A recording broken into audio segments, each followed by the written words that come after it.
নমস্কার বন্ধুরা, গীতা পায়েস গার্ডেনে আরও একটি ভিডিওর সঙ্গে সকলকে স্বাগত জানাচ্ছি। অনেক দিন ধরে তোমরা বড় ভিডিওর জন্য অপেক্ষায় ছিলে। আজ থেকে বড় ভিডিও দেওয়া অলরেডি শুরু হয়ে গেছে, দুটো অলরেডি পরপর ছাড়া হয়েছে।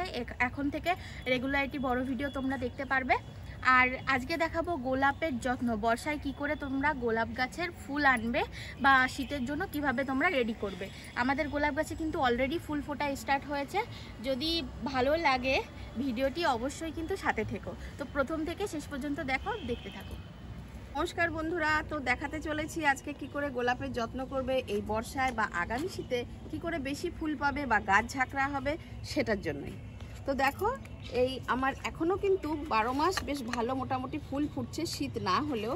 এই দেখো আরও কুড়িও এসছে, ফুলও ফুটছে, কিন্তু তা দেখলে তো হবে না। তো আমাদের এখন এই বর্ষায় বা শীতের জন্য এখন গাছের যত্ন আরেকটু করতে হবে। তো এখন প্রথম কথা হলো, এই যে আগাছাগুলো জন্মেছে এই মাটির মধ্যে, সেই আগাছাগুলোকে আমরা সব ফেলে দেব। দিয়ে এই আগাছাগুলো নির্মূল করার পর মাটিটা একটুখানি খুঁচে দেব। যদি পরিষ্কার থাকে তাহলে দরকার নেই, যদি ফাঁকা ফাঁকা থাকে তারপরে হচ্ছে গিয়ে এই ডালগুলো আমি ছেটে দেবো। এখন মায়া করলে চলবে না, এইভাবে ছেটে দিতে হবে গাছের ডালগুলো সব। আমি কদিন আগে ছেটে দিয়েছিলাম, তারপরে আবারও বড় হয়ে গেছে।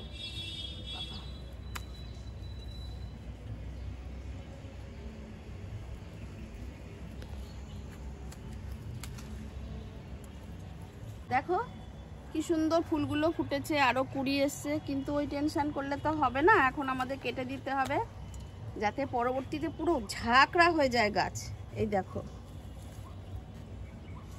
এই যে এটা একটু আগে ছিঁড়ে গেল, তো এটাও তাই করব। প্রত্যেকটা গোলাপ গাছই তাই করতে হবে।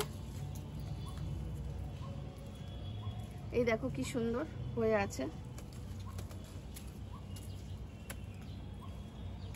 এবারে সব আস্তে আস্তে ছেটে দিলাম, যেগুলো পুরনো শুকনো ডাল, পুরনো পাতা, হলুদ পাতা সমস্ত।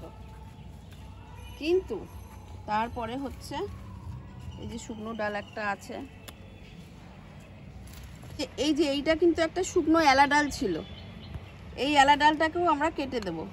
এই একদম গোড়ার থেকে যে একটা ডাল বেরোয় 7 পাতা বিশিষ্ট, সেটা হচ্ছে এলা ডাল। এই ডালের কোনো কাজ নেই, এই ডাল দেখলে তোমরাও কেটে দেবে, কারণ এই ডাল থাকলে গাছের অন্যান্য ডালের ক্ষতি হয়ে যায়, সেই ডালে ফুল হয় না, সেই কারণে কেটে দেবে।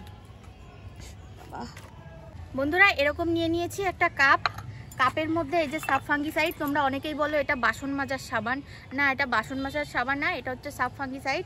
যে কোনো তোমরা গাছের মেডিসিনের দোকানে গেলে সাব ফাঙ্গিসাইড বললেই দিয়ে দেবে। দেখো কালারটা ঠিক পুরো বাসন মাজার সাবানের মতনই আসে।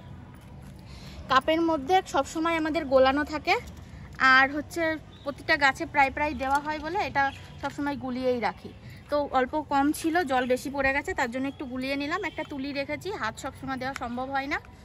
তাই এবার এই কাটা ডালগুলোই দিয়ে দেবো। মা যেগুলো কাটলো সেগুলোই কিন্তু এবার এটা দিয়ে দেবো। অবশ্যই এখন দেবে, কারণ এখন বর্ষা চলছে, বর্ষার মধ্যে এগুলো কিন্তু দিতেই হবে, না হলে ফাঙ্গাস ধরে যাবে। তোমরা যদি এগুলো না পাও তাহলে তোমরা দেবে হলুদ গুঁড়ি। যদি বাড়িতে থাকে হলুদ গুঁড়ি দিতে পারো, তবে হলুদ গুঁড়ি দিলে কি হয়, বৃষ্টি না হলে হলুদটা ঠিক থাকে, কিন্তু বৃষ্টি হলে তো হলুদটা ধুয়ে যায়, ওর জন্য ওটা প্রবলেম। দেখো প্রত্যেকটা ডালে ডালে কিন্তু আগায় দিয়ে দেবো। এখন শীতের এই যে প্রস্তুতি শুরু হয়ে গেল, এরপরে দেখবে গার্ডেনে আমাদের শীতকালে কতটা ফুল ফুটেছে। দেখো বন্ধুরা, এইভাবে কাটাগুলো অংশগুলোই দিয়ে দিচ্ছি। এরপরে গাছের কি হয়, এটার পরে কি প্রসেস চলে, তো দেখতে থাকো ভিডিওটা। তো দেখো এবার আমি এই দেখো তলায় একটু শামুক টামুক হয়েছে, এই যে ছোট ছোট শামুক হয়েছে, এই দেখো সব শামুক হয়েছে। এই শামুকগুলো যাতে না হয় এর জন্য ফাঙ্গিসাইড আমি স্প্রে করব গাছের পাতায়, আর মাটিতে দেব হালকা করে, আর তার সঙ্গে একটুখানি কাকা কীটনাশক। তো দেখো এইভাবে মাটিটা অল্প করে খুঁড়ে নিচ্ছি। এর মধ্যে কিন্তু ডিমের গুঁড়িও তোমরা দিয়ে দিতে পারো। ডিমের যে চোকলাগুলো থাকে না ধোয়া, সেগুলো আধো ভাঙা করে দিয়ে দিতে পারো প্রত্যেকে। হলুদ আর ডিমের গুঁড়ো ভেঙে, তাতে কি হবে বলো তো, ডিমের ওই চোখা চোখা ধারালো যে অংশগুলো থাকে না, ওগুলো দিলে কি হবে, ওদের গায়ে লাগবে। ওই শামুক তারপরে যা পোকামাকড় হবে ওদের গায়ে লাগলে তাহলে ওরা খোঁচা খাবে, তখন এই টবের থেকে বেরিয়ে যাবে। অথবা নিম খোলও দিতে পারো। হ্যাঁ, নিম খোলও দিতে পারো। এই যে একটুখানি কালো কালো হয়েছে, এগুলো কিন্তু ফাঙ্গাস বা ফাঙ্গাসের ছত্রাকের আক্রমণ যাতে না হয় সেই কারণে এগুলো দিয়ে দেওয়া একটুখানি। খাতায় যাচ্ছে, বোতলটা বড় হয়ে গেছে। এইভাবে দিয়ে দিলাম। মাটি ভেজাই আছে আর অল্প করে দিলাম। এটারও তাই করব। যত শামুক টামুক থাকবে ইয়ের সময় দিয়ে দেবে, আর তারপরে একটুখানি ফাঙ্গিসাইডের জলও এর মধ্যেই দিয়ে দেবে।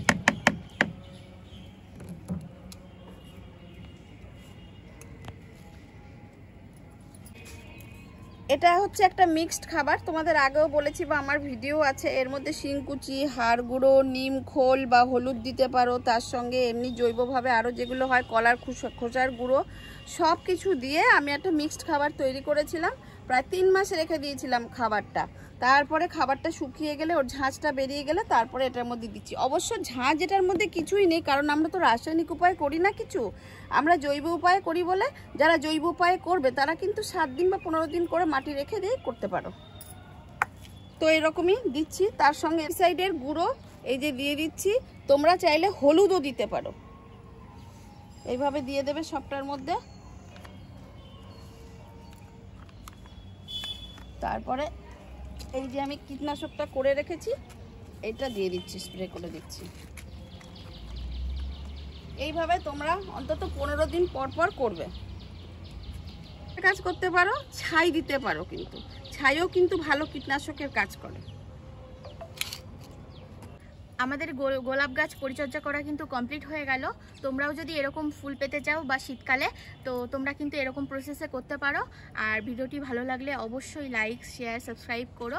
আর বেল বাটনটি অবশ্যই মনে করে দাবিও, যাতে নেক্সট পরবর্তী ভিডিও যখন আসবে তোমাদের সামনে যেন আগে পৌঁছায়।